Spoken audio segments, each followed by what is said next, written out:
तर हिंसक हिंदुत्ववाद्यांचे लोक सत्तेमध्ये आहेत, कबर हटवण्यास अडवलंय कुणी, असा सवाल राऊतांनी केलाय. खासदार संजय राऊतांनी हा सवाल केलाय. औरंगजेबाच्या कबरीभोवती सध्या केंद्राचा पोलीस दल आहे, असंही राऊत म्हणाले. महाराष्ट्रात देशात राज्य कोणाचं आहे? राज्य कोणाचं आहे? त्यांचंच आहे ना, त्यांच्याच पक्षाचं आहे ना.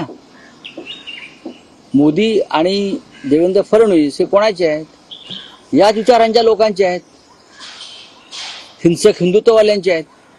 मग त्यांना अडवलं कोणी कबर हटवायला? शासनाने हटवावी ना. मारामाऱ्या कशाला करताय? नाटकं कशाला करताय?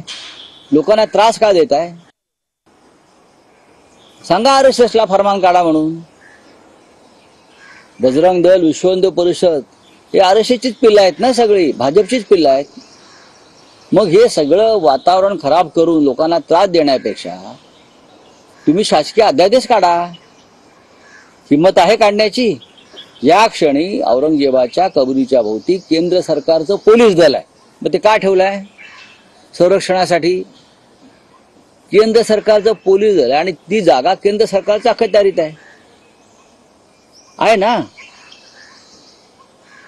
मग ही नाटकं कशा करताय तुम्ही?